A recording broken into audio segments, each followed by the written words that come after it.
There's a reason they can throw such a bold statement onto comic covers and I won't even bat an eye. That's because I wholeheartedly believe it. Spider-Man is a character that means the world to me for a plethora of reasons. Putting aside badass powers and a very sexy costume, he's a character with a lot of heart, pushing himself beyond his limits to protect everyone he can. He's not perfect though. He makes mistakes. He lets people down. We've seen him fail again and again and again.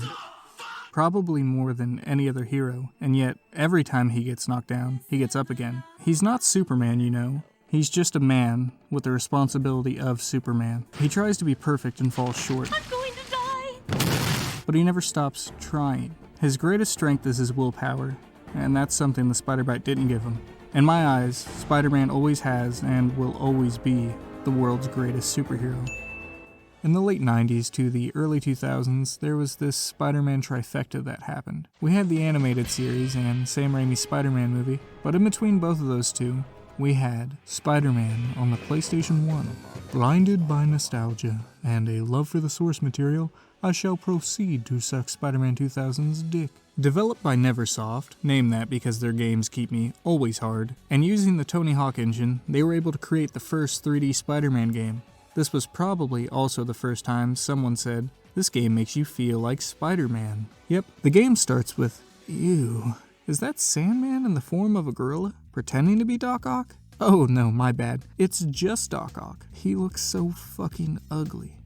I mean, Doc Ock isn't normally a looker, but damn, Aunt May deserves better. Anyway, the game wastes no time throwing you into its own little Marvel universe, introducing a newly reformed Doc Ock, Eddie Brock, Venom, and a leather jacket wearing Peter Parker, because even though it came out in 2000, development started in the 90s. In the span of seconds you meet all these characters, then suddenly, is that, Spider-Man?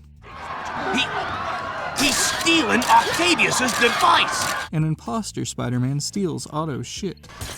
See you, chump. Then two mysterious figures cackle from the shadows as they flood the city with fog. I wonder who they could be. Even though they didn't need to, Neversoft gave a story reason as to why you can't go on ground level, and I really appreciate it. The story is a pretty light-hearted affair, aimed at kids, feeling akin to a campy version of the '94 animated series, though at least this game lets Spidey throw punches, break glass, and get shot at by real guns. That was close. A lot of the voice cast ended up reprising their roles from various Spider-Man cartoons. Jennifer Hale, who played Black Cat in the '94 series and Mary Jane in Unlimited. This guy returns from the '94 series to play Doc Ock. I blame this iteration for it taking me so long to get on board with the character of Doc Ock. I just hate the voice and the look of him. It doesn't work in my opinion. Spider-Man Unlimited voice actor Reno Romano is back as Spider-Man. Not this time, guys. He does a great job. You'll also hear him voice a few thugs throughout the game. They're messing with us. Start the timer on the bomb and take out all the hostages. On top of that, we have a few newcomers to the series. Anti-Cosmo voices Mysterio. And the fall! And Klaus voices Carnage. Bring it on, Grandpa! I can't not hear it. Except for Doc Ock, it's a pretty solid voice cast overall. That's without even mentioning Stan fucking Lee is the narrator. Non-stop web-slinging, wall-crawling action. If that doesn't get you thwipping in your pants, I don't know what will. Hey, Spider! At one point, Michael Jackson tried to buy Marvel so he could play Spider-Man in a movie. This, of course, didn't happen, though they must have compromised and let him mocap Black Cat. The Cat of Pop tells you that the one and only, the bank, is being robbed. And yes, it's just called The Bank, leaning towards that campy cartoon feel. Here it is, the moment of truth, web swinging. The thing that people believe will make or break a Spider-Man game. It's perfect. Truthfully, the web swinging isn't much to gawk at nowadays. It's basically a glorified glide with webs attached. I don't think it ever bothered me as a kid, and playing it now it still doesn't. Due to hardware limitations, they did what they had to and it works great. A simple tap of the R2 button sends Spidey swinging towards the closest clingable surface. If you're not close enough, you'll fall into the fog below. Sometimes it can be a bit cumbersome. You'll be in a hurry and won't have time for the camera to adjust, causing you to take a leap of faith. It's never too intrusive. You'll get the hang of it pretty quickly. Simple and effective is the best way to describe the web swinging. That's not all the webhead is about, though. He wouldn't be a superhero if he wasn't taking down bad little boys, now would he?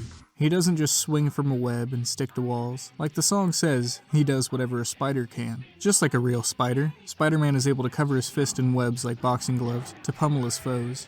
Combat consists of a 3-punch combo and a 3-kick combo. All web attacks are tied to the triangle button, with different attacks being performed by triangle with the directional input. This can be a little unwieldy. I'd often turn around trying to perform a web yank. It's annoying, but you get used to it. Triangle by itself webs up enemies. Triangle and up shoots web balls. Triangle and back pulls enemies towards you. Triangle and left makes the aforementioned web gloves, and triangle and right make a web glue. You can't be hurt while inside. After a few seconds, or by hitting an action button, you'll burst out of it, sending enemies flying. This is the only crowd control move you have. It mostly comes in handy when fighting lizardmen or symbiotes. Areas where you're fighting henchmen it's not needed much at all, like the bank for example. Enemies are fairly spread out, guarding hostages. You have to be careful, taking them out quietly. Hey! Oh yeah! The bank is a pretty great opening level that is seared into my brain along with... I'm already at full health. I'm already at full health. I'm already at full health. I'm already at full health. Level to level, the game is throwing new and unique areas at you, with new enemies and bosses to accompany them. One level you may be running from the police across NYC rooftops while helicopters blow the hell out of buildings around you, and the next you may be in a warehouse using webfire to Hadouken symbiotes. This game is firing on all cylinders, constantly trying to one-up itself from level to level. Villain-wise, it's not too shabby either. Scorpion, Rhino, Doc Ock, Mysterio, Carnage. Who says I'm doing too much coke? All have their own unique boss fights, and Venom, who after defeated, even teams up with you for a little bit.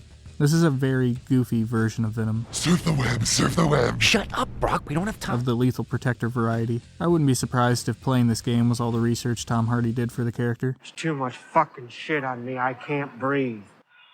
You're fine. I can hear you breathing. I'm so hot. There's a lot of attention on world building. Little things like billboards advertising interviews with the Hulk, Wolverine, and Cletus Cassidy. That last one's probably not a good idea. There's even a tabloid-type ad featuring creatures in the sewer that foreshadows a future level. Monsters infest sewers. Yeah, right. One of my favorite Easter eggs is a Green Goblin hideout in one of these cranes. Gee, I wonder who those pumpkin bombs belong to. As far as I know, it's the first place you can pick up the spider armor. It's a cool little Easter egg. They really wanted this to feel like the Marvel Universe stepped off the page, going as far as to have full-on cameos from other heroes. Hi, I'm Jackie Chan. It may not seem like a big deal now, but outside of comics and a few cartoons, we didn't see this all that much. The nonchalant way they throw all this stuff in here gives off the sense that there's a larger universe past all that PS1 fog. That you're just living another day in the life. Whoa! What's up? This motherfucker was the biggest problem I had with this game as a kid. I played this game repeatedly when I was a wee lad, and every time I'd get to this part, I'd have to go get my older brother to do it for me. It's a 4-minute long chase sequence. If you get caught, you have to start all the way over, watching the cutscene and all. It can be a real pain, since the way web swinging was designed, it kinda tries to pull you towards clingable surfaces, making you unintentionally stick to walls. They also put a collectible right near the end to tempt you. It worked. I died. As an adult, it's not so bad. I think it only took me 2 or 3 tries to get through, but I can see why I had so much trouble with it as a kid. Oh no, Ock! I'm not even on fire! Get the fuck out of here! That's pretty much Spider-Man on the PS1. This game has a very special place in my heart, and I don't think it's ever gonna leave. It's a fun little trip down memory lane for sure, full of charm and a love for the source material. You can definitely tell Neversoft was giving it their all when making this game. It's short, at about 3 hours or so, but they pack a lot into it. Comics to collect, costumes to unlock, and some cheat codes. One in particular unlocking What If mode, offering the same story with different, mostly goofy moments sprinkled throughout. I think there's an argument to be made for more linear Spider-Man games, with this one right here being the catalyst.